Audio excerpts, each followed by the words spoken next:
बिस्मिल्लाहिर्रहमानिर्रहीम। अस्सलाम वालेकुम नाज़रीन, आप देख रहे हैं जीवे पाकिस्तान व्लॉग्स। मैं चौधरी सुहेब सादिक।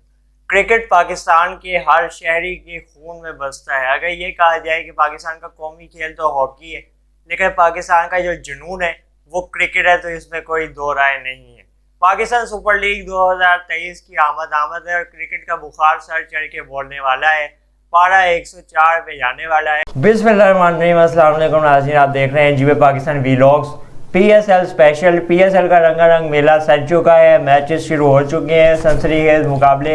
आहिस्ता आहिस्ता जैसे पीएसएल आगे जाएगा हम देखेंगे लोगों का जोश, जुनून और जज्बा बढ़ता जाएगा। और उम्मीद करते हैं कि दुनिया में आप जहां कहीं भी रह रहे हैं, आप जीवे पाकिस्तान व्लॉग्स को पीएसएल के साथ ज़रूर फॉलो कर रहे होंगे। आज की एक और दिलचस्प व्लॉग में आपको हम बताएंगे कि शायद आप ये जानते हो या आपके लिए ये मालूमात का बायस हो कि पीएसएल के कामयाब कप्तान कौन से हैं, कौन से ऐसे खिलाड़ी हैं गैर मुल्की या मुल्की नौजवान सितारे या लेजेंडरी क्रिकेटर्स जो पीएसएल के मुख्तलिफ एडिशंस में, यानी कि एंटायर पीएसएल जो 7 एडिशन हुए हैं, इसमें अपना लोहा मनवाने में, अपनी कारकर्दगी से लोगों को, अपने नाक़दीन को भी खामोश करवाने और अपने हक में नारे लगवाने में कामयाब साबित हुए हैं। तो चलिए आगाज़ करते हैं। अगर हम बात करें पीएसएल के अब तक के सबसे कामयाब कप्तान खिलाड़ी, तो वो बड़ी खुशकिस्मती की बात है कि पाकिस्तान सुपर लीग जब 2016 में शुरू हुई तो 5 टीमों के माबैन इसके सनसनीखेज मुकाबले देखने में आए। कुछ अर्सा तक ये 5 टीमें एक दूसरे के खिलाफ मैदान में उतरती थी और सर धड़ की बाजी लगाने को तैयार नज़र आती थी।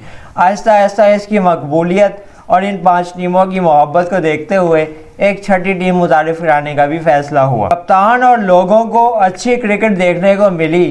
कप्तानों ने ये साबित किया कि वो जिन प्लेइंग 11, जिन बेहतरीन 11 को ग्राउंड में उतारने का फैसला करते हैं, लोग उन्हें सराहते हैं और उनके साथ लोगों के दिल भी धड़कते हैं। तो ये किसी भी कप्तान के लिए बहुत बड़ी बात होती है। अगर आगाज़ से बात करें तो इस्लामाबाद यूनाइटेड पैलेस टूर्नामेंट का एडिशन का सेहरा अपने सर पे सजाने में कामयाब हुई और इसके जो कप्तान थे, पाकिस्तान के भी साबिक कप्तान रह चुके हैं, मिसबाह उल हक, एक बैट्समैन, शानदार बैट्समैन और एक कामयाब कप्तान पीएसएल में, जिन्होंने अपनी फतूहात से पीएसएल का आगाज़ किया। इन्होंने अपनी कप्तानी में इस्लामाबाद यूनाइटेड को पहले पीएसएल के एडिशन की ट्रॉफी भी जितवाई और पीएसएल के उस एडिशन की बेहतरीन टीम होने का भी एजाज़ हासिल करवाया। आगे बढ़ते हुए अगर बात करें तो एक और गैर मुल्की नाम जो कि आहिस्ता आहिस्ता पाकिस्तान में इस तरह से लोगों के दिलों में घर करना शुरू हो गया कि लोगों ने उसको पाकिस्तान की शहरियत देने का मुतालबा भी कर दिया और ये काम मुकम्मल भी हो गया। आप जान चुके हैं मैं किसकी बात कर रहा हूँ। डैरेन सैमी वेस्ट इंडीज़ से ताल्लुक़ रखने वाले एक बेहतरीन क्रिकेटर, ऑलराउंडर परफॉर्मेंस देने वाले ये खिलाड़ी दूसरे एडिशन में पेशावर ज़ल्मी की सरबराही करते हुए ट्रॉफ़ी उठाने का एजाज़ हासिल कर चुके हैं। पेशावर ज़ल्मी की जानिब से डैरेन सैमी ने मुतादिद मैचेस खेले, पाकिस्तानी शायकीन को भी अपनी परफॉर्मेंस से अपना गर्विदा बनाया। अगली टीम जिसका हम जिक्र करने जा रहे हैं, जो कि तीसरे एडिशन की मिसबाह उल हक की सरबराही में अपनी कामयाबी का ताज सर पे सजाया, जिसने वो फिर एक बार इस्लामाबाद यूनाइटेड की टीम है।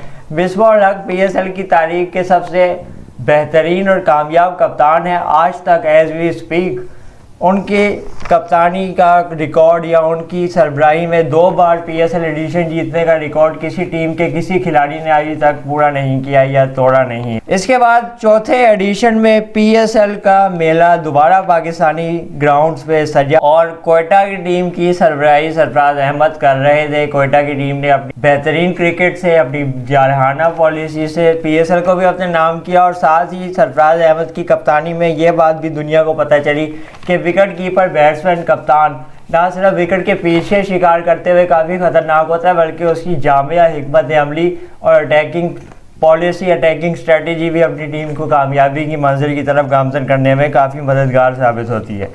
इसके बाद पीएसएल का 5वां एडिशन आ गया। सबसे मकबूल टीम कराची किंग्स ने, दिलों के बादशाह ने दिलों पर राज किया, दुनिया पर राज किया, दुनिया क्रिकेट पर राज किया, उनके मद्दाहों के दिलों पर राज किया। इमाद वसीम वो खिलाड़ी थे जिन्होंने अपनी कप्तानी में कराची किंग्स को ट्रॉफ़ी जितवाने में अहम किरदार अदा किया और इस तरह ये सहरा इमाद वसीम के सर। आगे बढ़ते हुए अगर आपको बताएं तो पीएसएल के जो टीम काफ़ी ज़्यादा तनकीद की वजह से ख़बरों का मरकज़ रहती थी। तनकीद इस ज़िम्रे में कह रहा हूँ कि लाहौर कलंदर से काफ़ी ज़्यादा लोगों की एसोसिएशन थी, एफिलिएशन थी, दिली जज्बात उनके साथ थे।